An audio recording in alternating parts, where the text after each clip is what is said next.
This channel does not promote any violent, harmful, or illegal activities. All content provided by this channel is meant for an educational purpose only. রাস্তার উপর দিয়ে যাচ্ছে বাস, সেই বাসের ভেতরে বসে আমেরিকান সেনা।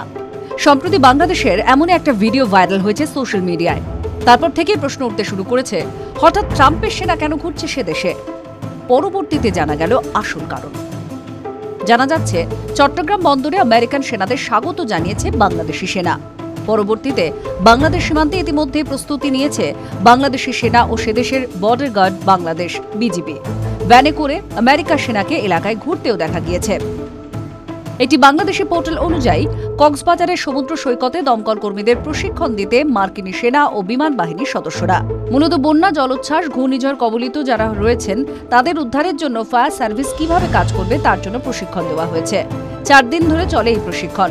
কক্সবাজারে সৈকতের প্যারাসেলিং পয়েন্টে এই প্রশিক্ষণ শেষ হয়।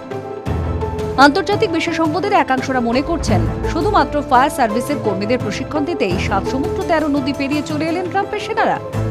প্রসঙ্গত, কক্সবাজারের কাছেই অবস্থিত Saint Martin Island. Sheikh Hasina সরকারের পতনের পর তিনি নিজেই দাবি করেছিলেন আমেরিকা ওই আইল্যান্ডে সেনাঘাঁটি তৈরি করতে চেয়েছিল, তবে হাসিনা রাজি না হওয়ায় কার্যসিদ্ধি হয়নি। আন্তর্জাতিক বিশ্লেষকদের দাবি, আমেরিকার মদতেই গণ অভ্যুত্থান ঘটেছিল, দেশ ছেড়েছেন হাসিনা। এখন অন্তর্বর্তী সরকারের প্রধান হয়েছেন ইউনূস। এই পরিস্থিতিতে ফের কক্সবাজারে মার্কিন সেনার আশা নিয়ে তাই জল্পনা তৈরি হয়েছে। TV9 Bangla digital.